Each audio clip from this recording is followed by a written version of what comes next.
Assalamualaikum warahmatullahi wabarakatuh.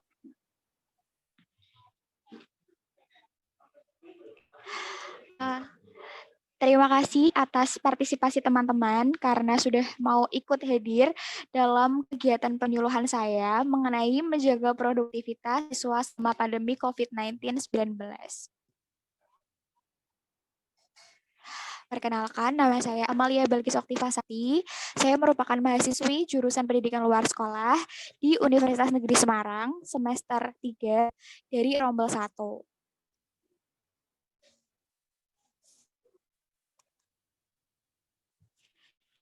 Kali ini saya akan mengadakan penyuluhan kepada teman-teman bagaimana tentang menjaga produktivitas siswa selama pandemi. Kita kan sebagai siswa atau mahasiswa sekarang itu melakukan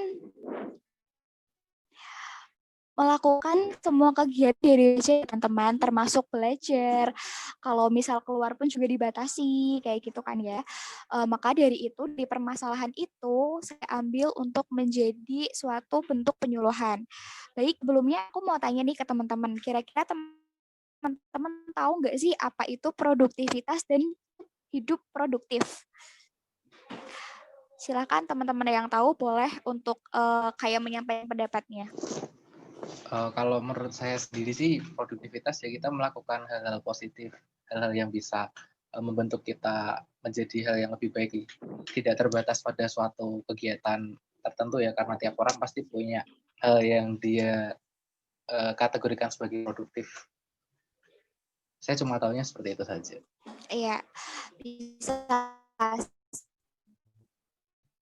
Ya,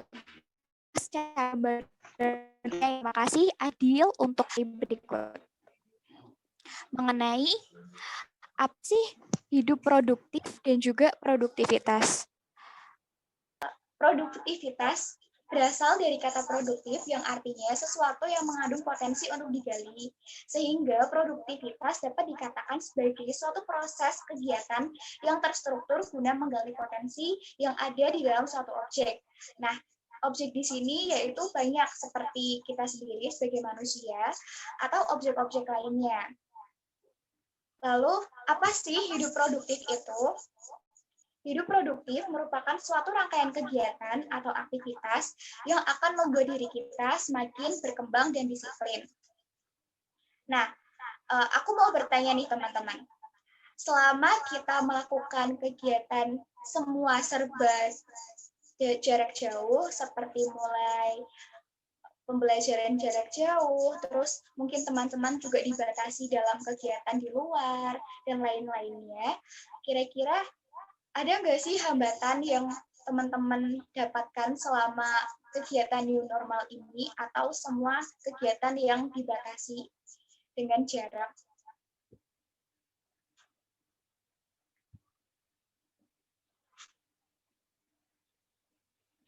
Mungkin ada yang mau menjawab mengenai hambatan yang kalian alami selama pembelajaran daring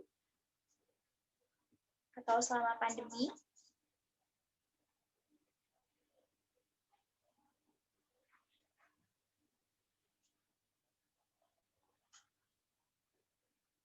Oke, kayaknya nggak ada ya. Karena teman-teman mungkin tidak mengalami hambatan, jadi aku mau menceritakan hambatan-hambatan yang terjadi sama atau yang aku alami nih. Karena mungkin sekarang kegiatan dibatasi dan juga semua kegiatan dilakukan melalui jarak jauh dengan media sosial dan alat komunikasi. Kalau hambatan yang paling parah yang aku rasain itu seperti karena kita pembelajarannya dalam jaringan dan kita melakukan tatap mukanya melalui dalam jaringan pula, produktivitas saya itu tuh menjadi menurun karena yang biasanya rajin mandi, kalau mau kuliah kita harus siap-siap dulu, bangun pagi, sarapan, dan menjalankan hidup produktif. Sekarang tuh karena semua dilakukan daring, aku jadi kayak mengalami hambatan, yaitu tingkat magernya itu jadi meningkat gitu teman-teman. Kira-kira kalian juga mengalami hal itu nggak sih? Iya betul, sama.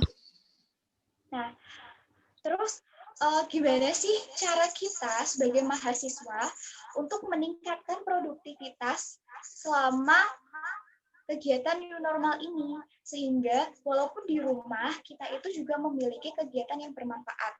Ada nggak teman-teman di sini yang bisa memberikan salah satu contoh kegiatan yang dapat kita lakukan selama di rumah aja?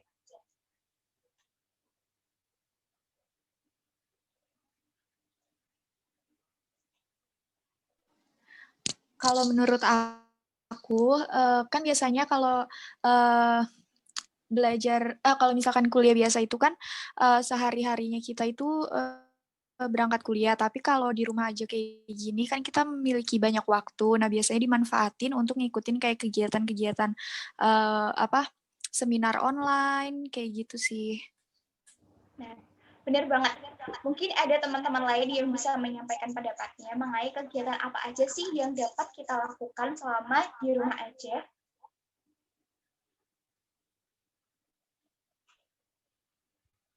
Oke, mungkin nggak ada ya. Jadi kita langsung slide. Oh, ternyata di sini masih ada manfaat, guys. Jadi manfaat dari hidup produktif tadi itu ternyata yang pertama menjaga kesehatan dan imunitas tubuh. Lalu yang kedua, menjaga kesehatan mental sehingga terhindar dari sikap overthinking dan stres selama di rumah. Seperti salah satu materi penyuluhan yang telah disampaikan teman saya kemarin, teman saya menyinggung mengenai kesehatan mental utamanya pada insecure dan overthinking. Nah, dengan kita hidup produktif itu memberikan manfaat supaya kita menghindari sikap-sikap overthinking dan juga insecure tadi. Jadi kita dapat melakukan kegiatan yang lebih positif yang dapat merubah pikiran kita menjadi positive mind. Lalu yang ketiga, hidup selama di rumah menjadi lebih teratur. Jadi kalau kita hidupnya produktif, kita memiliki kegiatan-kegiatan yang dapat dilakukan walaupun di rumah aja, hidup kita itu jadi lebih teratur dan tidak flat kayak bangun pagi, kuliah online, makan, mandinya malam, drakoran dan lain-lain seperti saya, itu tuh jadi terminimalisir gitu teman-teman.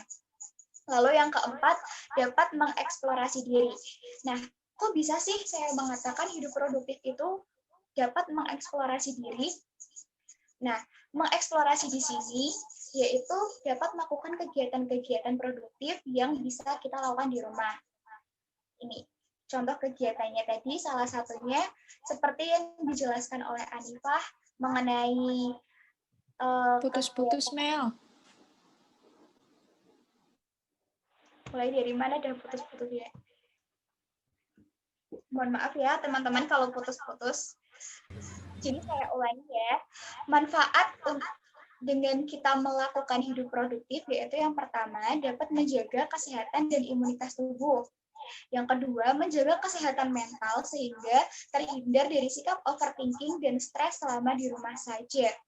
Karena mungkin banyak dari teman-teman, bahkan saya sendiri pun, karena terlalu lama di rumah, kita jadi lebih banyak memikirkan hal-hal yang tidak penting, yang menimbulkan sikap overthinking, yang dapat menimbulkan efek negatif ke kita sendiri, seperti insecure, lihatin sosmed, terus di rumah kok orang-orang cantik, kok jelek, kayak gitu.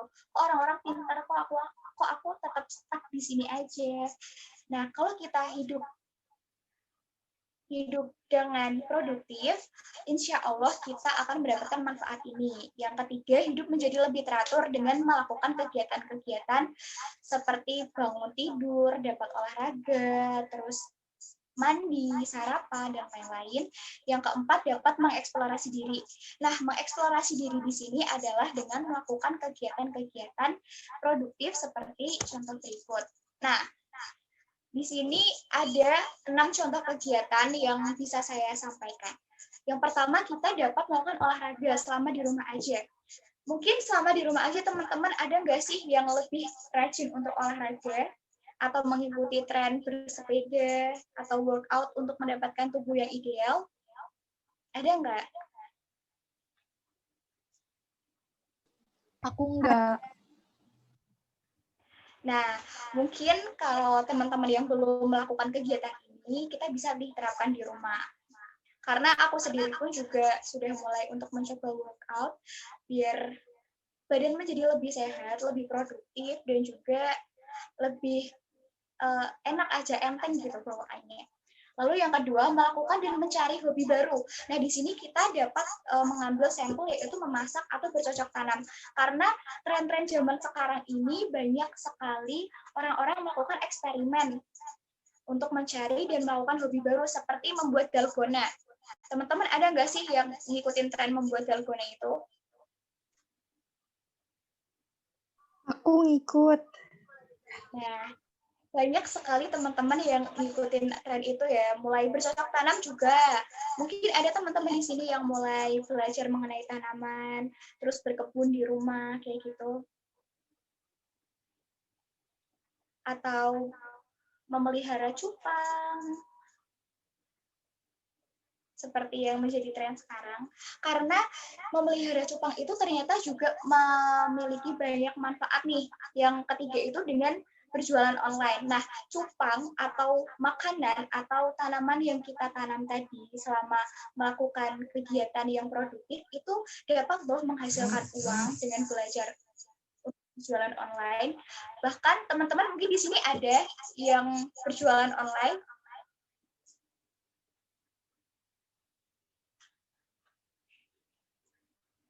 Ada, Mel. Nah, apa tuh, boleh diceritain nggak?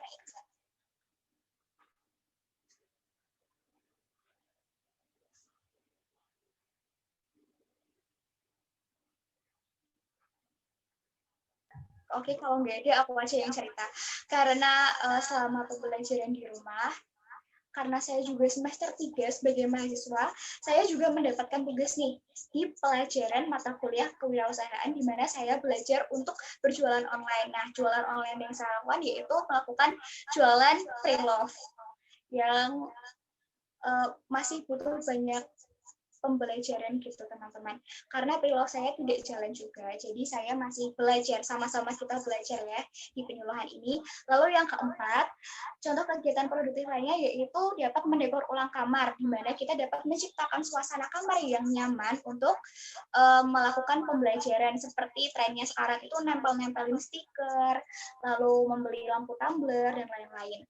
Dan yang kelima, contoh kegiatan produktif lainnya yaitu kita bisa memperbanyak literasi atau membaca. Dengan membaca ulang materi-materi, mengerjakan tugas, itu juga dapat menambah tingkat produktivitas kita. Dan yang terakhir, mengikuti kepanitiaan dan kampanye yang bersifat edukatif secara online. Seperti yang sudah dijelaskan oleh teman kita tadi, Mbak Nifah, banyak sekali sekarang campaign atau kampanye online yang dapat kita lakukan yang sifatnya edukatif, di mana ada campaign tentang mental health, ada AIDS, ada disabilitas, dan lain-lain, yang dimana campaign itu bersifat edukatif. Kita sebagai volunteer atau sebagai panitia, itu juga dapat bermanfaat loh selama di rumah aja dengan melakukan kampanye ini. Kita dapat mengedukasi orang-orang sekitar, teman-teman kita, melalui media sosial yang kita gunakan. Mungkin teman-teman ada yang mau nambahin contoh kegiatan produktif lainnya?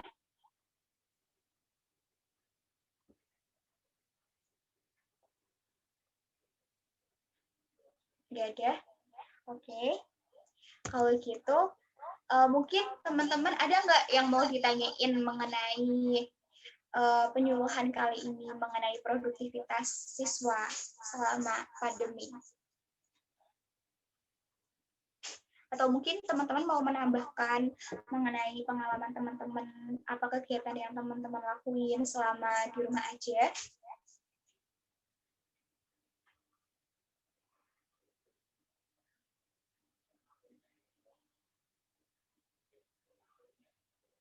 Kalau nggak ada yang jawab, apakah tandanya penjelasan saya ini dapat dipahami?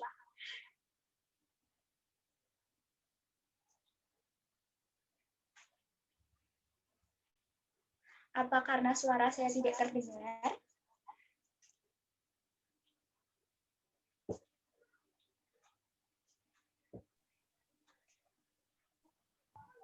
Dapat dipahami, Mel. Alhamdulillah.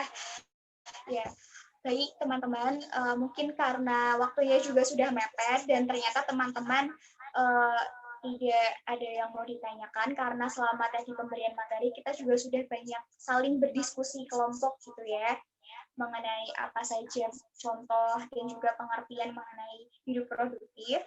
Kalau begitu, sekian saya ucapkan terima kasih banyak kepada teman-teman yang telah mau ikut bergabung dalam kegiatan penyuluhan saya mengenai produktivitas mahasiswa dan siswa selama pandemi COVID-19. Semoga penyuluhan ini dapat bermanfaat dan dapat diterapkan oleh teman-teman atau bahkan teman-teman bisa menyampaikan penyuluhan ini kepada orang sekitar mengenai pentingnya hidup produktif selama di rumah aja. Kalau gitu, saya ucapkan wabillahi taufiq wal hidayah. Wassalamualaikum warahmatullahi wabarakatuh. Waalaikumsalam warahmatullahi wabarakatuh. Terima kasih. Tetap jaga kesehatan ya teman-teman. Tetap semangat juga menjalankan Ya, pembelajaran. Mel. Sama-sama, Mel. Dadah.